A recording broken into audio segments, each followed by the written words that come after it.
Dear students, product identification या उत्पाद पहचान या विक्रय उपरांत सेवा, ये वाला टॉपिक हमारा चल रहा था।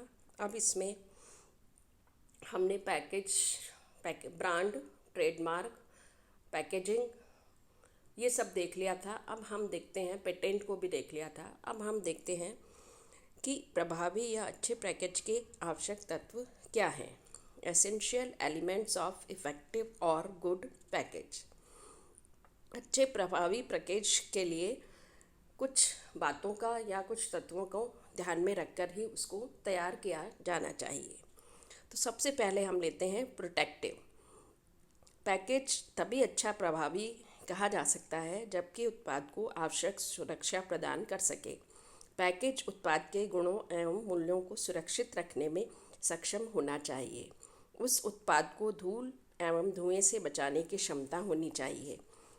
यह उत्पाद को छीजत, सूखने, रिसाव होने से बचा सकता है।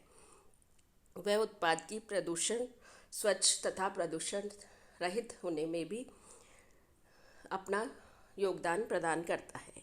फिर अट्रैक्टिव होना चाहिए यानी आकर्षक। उत्पाद का पैकेज आकर्षक भी होना चाहिए। ऐसा पैकेज लोगों का ध्यान उत्पाद की ओर आकर्षित कर सकता है। स्वयंसेवी भंडारों के विस्तार के कारण पैकेजिंग के इस तत्व का महत्व और भी बढ़ जाता है। थर्ड, सुविधाजनक यानी कन्वीनियंट होना चाहिए। पैकेज सुविधाजनक भी होना चाहिए। सुविधाजनक पैकेज जो है वो आसानी से खोला और बंद किया जा सकता है। पैकेज उत्पाद के परिवहन, अंतरण, हस्तांतरण और भंडारण में भी सुविधाजनक होना चाहिए। नेक्स्ट, इंटरेस्टिंग यानी रुचिकर। उत्पाद का पैकेज उत्पाद के प्रति रुचि एवं उत्पाद क्रय की करने की इच्छा के उत्पन्न होने वाले में सक्षम होना चाहिए। नेक्स्ट, मेमोरेबल यानी स्मरण योग्य। पैकेज का रंग, रूप एवं आकार ऐसा हो कि उपभोक्ता उसे लंबे समय तक ध्यान में रख सके। नेक्स्ट इसमें आता है पहचानने योग्य, आइडेंटिफिकेबल। उत्पाद का पहचानने योग्य भी या पहचान बनाने योग्य होना चाहिए। पहचानने योग्य पैकेज किसी भी उत्पाद के उत्पादों का ढेर या उत्पादों की भीड़ में से अलग से उसकी पहचान करा सकता है। सूचनात्मक यानी इंफॉर्मेटिव। उत्पाद का पैकेज सूचनात्मक हो सकता है। उस पर उत्पाद के गुणों की प्रयोग की गई सामग्री, उपयोग विधि, सुविधाजनक या सावधानियाँ और निर्माण तिथि, उपयोग की अंतिम तिथि, मूल्यों के संबंध में आवश्यक सूचनाएं लिखी हुई होनी चाहिए। नेक्स्ट आता है इमेज बिल्डर यानी छवि निर्माता।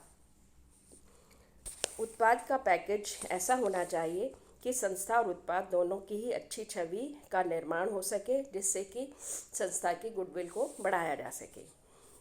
इकोनॉमिकल, वित्तव्ययी। उत्पाद का पैकेज इकोनॉमिकल भी होना चाहिए। पैकेज की लागत उत्पाद की लागत की अपेक्षा बहुत ही कम होनी चाहिए। पैकेज परिवहन एवं भंडारण की दृष्टि से भी मितव्ययी होना चाहिए। अधिक भारी एवं बड़े आकार के पैकेज सामान्यतः भंडार एवं परिवहन की लागतों को भी बढ़ा देते हैं। फिर है रीयूजेबल यानी पुनः उपयोगी। उत्पाद का पैकेज पुनः उपयोगी भी हो सकता है। और वो कैसे कि उत्पाद के समाप्त होने पर पैकेज को अन्य उद्देश्यों के लिए भी उपयोग में किया जा सकता है। जैसे आम के आम गुठलियों के दाम वाली कहावत सिद्ध हो सकती है। भ्रामक या कपटपूर्ण न हो, नॉट ए डिफेक्टिव। उत्पाद का पैकेज भ्रामक या कपटपूर्ण नहीं होना चाहिए। कुछ पैकेज देखने में बड़े आकार के होते हैं जबकि उनमें उत्पाद की मात्रा अपेक्षा कम होती है। इसी तरह से संस्थाएं अपने पैकेज नामी उत्पादों के पैकेज से मिलते जुलते बनाते हैं।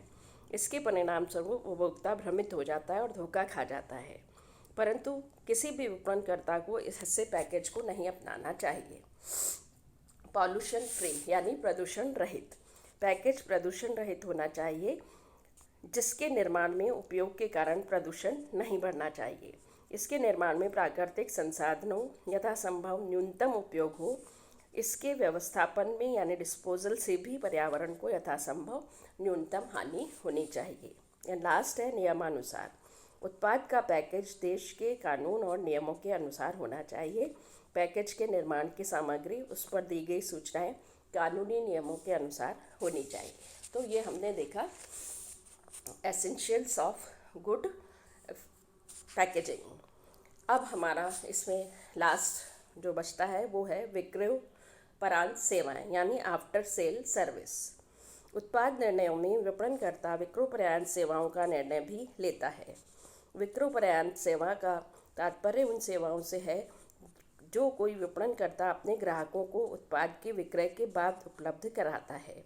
ऐसी सेवाएं बहुत तरीके से की जा सकती है, जैसे उत्पादन की संस्थापन के लिए उत्पाद की मरम्मत सेवा, उत्पाद रखरखाव सेवा, उत्पाद परिचालन प्रशिक्षण सेवा, उत्पाद के स्पेयर पार्ट्स को उपलब्ध कराने की सेवा, उत्पाद गारंटी या वारंटी सेवा। विक्रयोपरांत सेवाएं औद्योगिक, व्यावसायिक, संगठनात्मक क्रेताओं के लिए ही आवश्यक नहीं, बल्कि व्यक्तिगत और घरेलू उपभोक्ताओं के लिए भी आवश्यक है। विक्रयोपरांत सेवाएं निःशुल्क और कुछ शुल्क लेकर भी उपलब्ध कराई जा सकती है, किंतु आधुनिक युग में ऐसी सेवाएं बहुत ही आवश्यक है। इसके प्रमुख कारण ये हैं कि वर्तमान युग में संगठनात्मक ग्राहक ही नहीं अपितु घरेलू उपभोक्ता अपने तकनीकी उत्पाद क्रय करते हैं, जिनमें समय समय पर गड़बड़ी या खराबी आ सकती है। वर्तमान युग में उत्पाद के मूल्य की तुलना में सेवाओं का मूल्य अधिक बढ़ रहा है। प्रत्येक क्रेता बिना व्यय या सीमित व्यय के ऐसी सेवाओं को सुनिश्चित करना चाहता है। ग्राहक उत्पाद के खराब होने पर तत्काल सेवा चाहता है, जिसे विपणनकर्ता सुनिश्चित कर सकता है।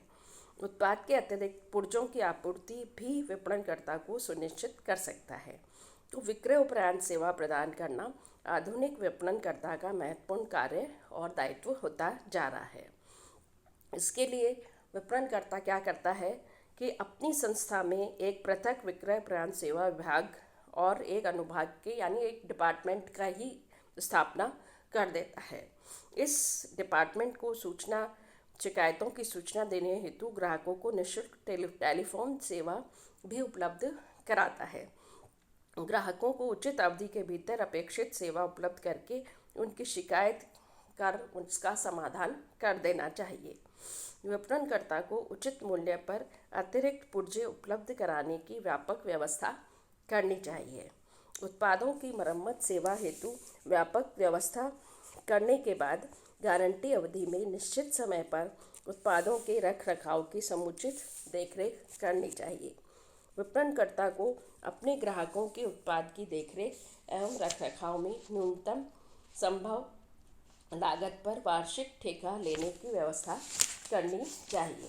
तो ये हमने देखा कि एक विपणनकर्ता के लिए केवल प्रोडक्ट को बेचने का ही काम नहीं होता, बल्कि उसे अपने ग्राहकों को वो सेवाएं भी प्रदान करनी पड़ती हैं जो कि प्रोडक्ट को क्रय करने के बाद उनके सामने कोई भी समस्या अगर आती है तो उसका निवारण करने का उद्देश्य भी निर्माणकर्ता या प्रोड्यूसर का होता है।